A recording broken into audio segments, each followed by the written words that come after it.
What is going on, guys? My name is Ryan, and welcome to the first episode of Ryan's Cinema Show, where today we are going to be reviewing Avengers Infinity War by Marvel Studios. Now, as a disclaimer, I will be spoiling certain things of the movie, so in case you haven't seen it, which if you haven't seen it, you must be living it under a rock, because this movie has been out for over a month now. But I've seen it 4 times. I absolutely love the movie. So there's your little spoiler of the review. However, I've seen it 4 times. Had one showing in IMAX and then a couple others. Two at an AMC, one at a Regal Cinema.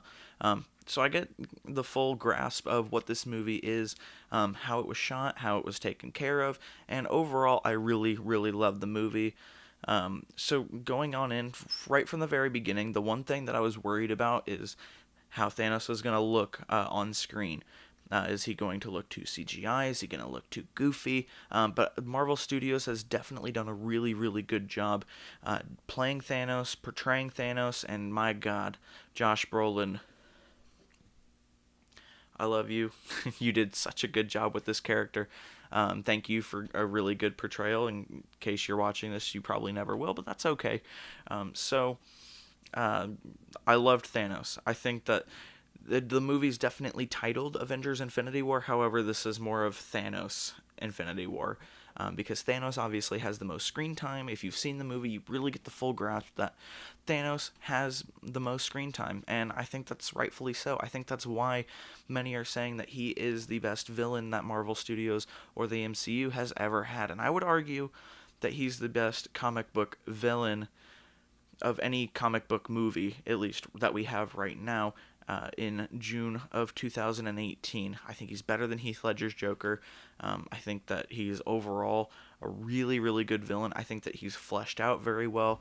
The synergy that he has on screen and contrast that he has on screen with the characters of like Peter Quill when they have the scene on Nowhere where he gets control of Gamora. The leading off of that where he ends up killing Gamora in order to receive the Soul Stone, and he looks at her and he's crying, but he says that he's denied his destiny only once before, and you fully believe that he's doing this because he believes that he is right. He believes what he is doing is the right thing to do. So, in my opinion, I think that they did this character really, really well. I loved the interactions between Tony Stark and Thanos. I think those were done really, really well. And overall, I wish that there was almost an extended cut of this movie, but the pacing, man, the pacing in this movie, it's just fast, fast, fast. And I have heard that some people get headaches watching the movie, or that there's a lot to keep up with, which I do understand at certain times, like especially towards the beginning of the movie. After rewatching it multiple times, I do understand that there's a little bit too much of a gap from when we see Iron Man and Spider-Man, and Doctor Strange on the Flying Donut on the way to Titan with Ebony Maw. I think there's too much of a gap between when we see them leaving Earth to when they inevitably save Doctor Strange on the donut. That's what we'll just call it because that's what it's called in the film, or referred to as the film. But I understand that there's only so much that they can do.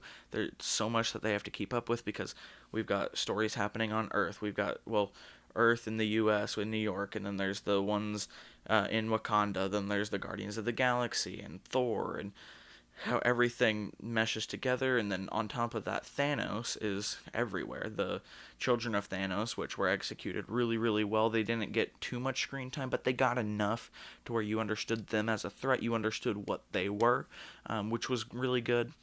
The one character that I think deserves a little bit more screen time in this movie, and it's really one of my only nitpicks of the film, is I think Captain America deserves a little bit more screen time than what he did receive in the film. I think that obviously Captain America is a big part of the Avengers, and he does have a big part in the battle in Wakanda there at the end, but I just think that he needed to have a little bit more leading up into the earlier parts of the film. I don't necessarily know if I have a favorite scene. Definitely the one that opening night I cried multiple times during the showing. I gasped multiple times, obviously because of how shocking this movie is and how daring this movie is. Really, it's outstanding. I would say like the really gut wrenching feeling that you get from the Gamora death scene from Thanos when he basically gives up the thing that he loves, the one thing that he truly loves, to fulfill what he believes is his destiny. That really hits you in the feels. There was not a dry eye in the theater opening night. You could hear multiple people crying. And I think that's good. I think that's what a movie needs to do, where you're investing into these characters, because this is the 19th film in the Marvel Cinematic Universe. I think that it's good that we were established so much to where we understood what Thanos was doing. We understood why he was doing it. But we also had such a connection with Zoe Saldana as Gamora, to where it hit you right in the feels, and it stung. It definitely stung. The other one that has been quite the meme here lately has been the Spider-Man death scene after Thanos inevitably receives all of the Infinity Stones, and he snaps his fingers, and Spider-Man, he gets dusted away just like Star-Lord, Drax, Mantis, Scarlet Witch, Bucky, Falcon, and so many others. Like half the population in the world, they ended up getting completely dusted. So I loved that they didn't really hold back with this movie. Obviously, like I said, it's more of a Thanos movie than it is an Avengers movie, so there is a little bit of misleading there. However, I think that that's a good thing, because it's the Avengers trying to battle Thanos and trying to defeat Thanos and stop Thanos, and inevitably they don't get the job done. As Doctor Strange says right before he gets dusted, he says, "We're in the end game now," or he says, "It was the only way." And then he gets dusted. In a previous scene, he says, "We're in the end game now," meaning we're not done yet. It's not done. And if you recall from seeing the movie, Doctor Strange says that there's 14,600,000 so possibilities of how many different outcomes there were. But there was only one that the Avengers won. There was only one. So if you remember how Doctor Strange inevitably does give up the Time Stone, he has to do that to save Tony, because in his vision of seeing how they win, obviously Tony's there. So at first it stung, but then once I thought about the movie after my first showing, and then definitely on the second one, I fully believe that that is what was supposed to happen. That's what needed to happen in the movie at the time. And I loved it. I really think that like Benedict Cumberbatch was excellent in this movie. I think the whole cast did a really, really, really good job. Like, there's nothing really that I could complain about, except for, some parts where I wish that certain characters got more screen time. But in a 2.5 hour long movie, with over 20, 30 plus big cast members and big characters and multiple storylines, I think that they did a really, really good job handling it.